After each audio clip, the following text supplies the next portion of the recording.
happy holidays. We wanted to check in with you. We haven't put a video up on online in a while, and I wanted to see how everybody was doing this year and just give you a visual check-in. We're going to be recording a lot of new videos for the YouTube channel over the next 2 weeks. For those of you who may keep up with our online calendar, you'll see that the office will be closed for the next 2 weeks after this week. And really, we're not out of the office, we're just doing a lot of work getting ready for next year. So we'll be recording some new videos. If you haven't signed up for the YouTube channel, go ahead and head over to YouTube.com/Funding for Good, and we will keep you posted whenever new ones come out. We try to do at least one a week. We haven't done that recently because we've just been swamped this year, but that's the goal. So we're going to try to get some stuff recorded for you for the new year. If you have anything in particular you'd like to see us talk about, shoot me an email, mandy@fundingforgood.org, and we'll be sure to add that to our lineup.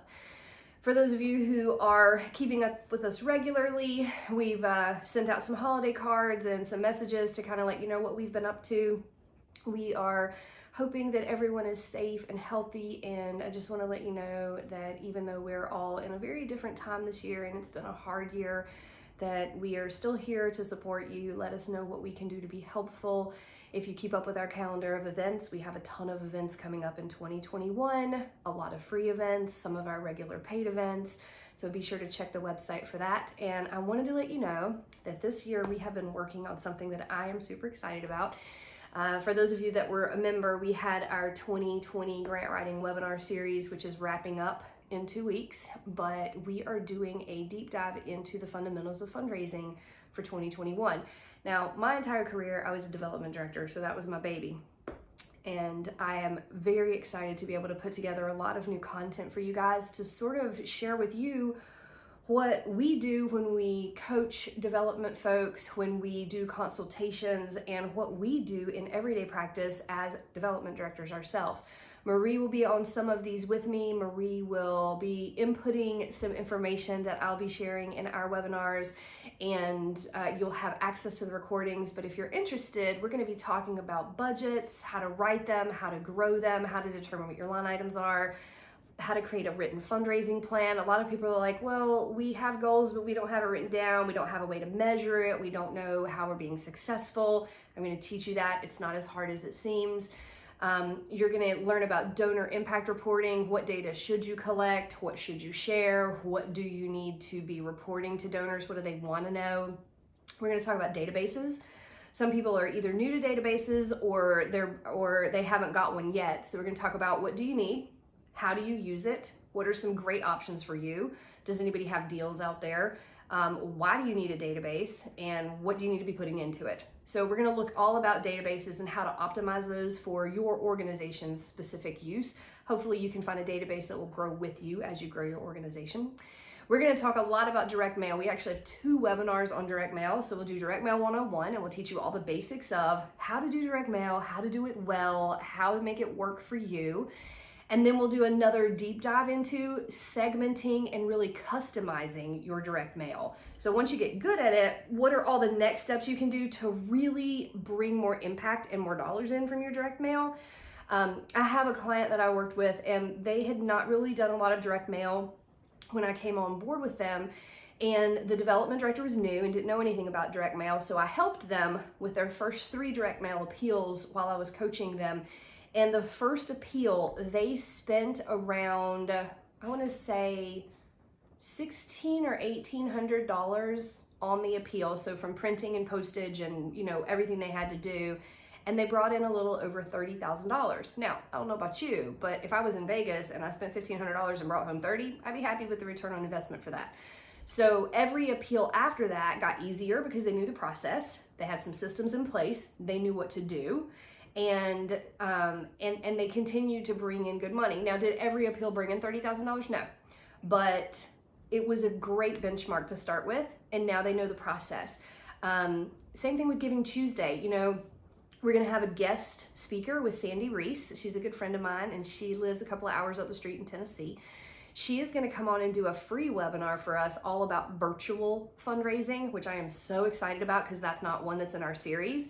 And then we have another free webinar coming up with a good friend of mine who is going to be talking about executive directors. So we don't have a specific webinar about developing your executive director at this point, and he's going to come in and do that for us. So we have a ton of great content coming up this year. After we talk about direct mail in our fundraising series, we're going to talk about metrics, which a lot of people hate. I'm a numbers nerd, so for me, I love to talk about numbers and how do we measure this and what are we figuring out, what do we need to track, what should we share with our board of directors, what do we need to talk about as a development team to really make the most of our metrics, right? There's some metrics you just don't need to waste time collecting, and for some organizations, you do need to collect those things. So we're gonna talk about that. How do you know what metrics you need specifically for your programs, for your organization in general, for your projects, ongoing, baseline data, all kinds of cool stuff. So if you're interested in that, we'll put a link up here at the bottom of the newsletter that talks about how to register. If you register for the whole year, you get 20% off. So it's a $444 investment for the whole year. Or you can sign up for each individual webinar that you might want. Maybe there's only 4 in the whole series that you feel like you need, and those would be $47 each. So, you know, a lot of people get, they want to know what's the price. And it annoys me when I get an email and people are like, do this, do this, do this, but they don't tell me what the price is. So I'm actually taking a little step in that direction this year. If we are going to be having an item you can register or purchase, we're gonna tell you what the cost is in our newsletter so you don't have to constantly wonder. For those of you that don't know about our webinars, all of our webinars are live. We don't do recorded webinars. You can ask questions during the event. You will get a copy of the recording in your member portal on our website, and you'll have access to it for 365 days as a part of this Fundraising Fundamentals series. So I'm excited about it. If you are interested, please check it out online. If you have questions, shoot me an email. While I'm technically not working with clients this week, I'll be happy to reply to emails. Shoot me an email anyway and let me know what you're up to for the holidays. Let me know what your New Year's looking like. We have had a rough year in the puppy world. Dally is sitting on the couch in front of me, and she had knee surgery at the beginning of November and is still not really putting a lot of weight on her knee. So tomorrow we're taking her to the vet to see if they can figure out what's wrong with it. Hopefully she didn't tear it at some point and have to have it again. But she had a complete ACL and meniscus repair, which is her second one. So now she has 2 bionic knees. I feel like I can finally say this out loud. We lost Leo in September, and he crossed the Rainbow Bridge on September 11th. We miss him terribly, but we are going to be having a new family member joining us in January at some point. So you will get to meet our new baby, and we will tell you more about that as time goes by. But I encourage you to spend as much time with your friends and family this year as you can during the holidays, whether it's virtual or in person. Be safe and keep us posted on how things are going at the end of the year and beginning of next year. We're always here if you need us. I hope you all have happy holidays, and we'll talk to you in 2021.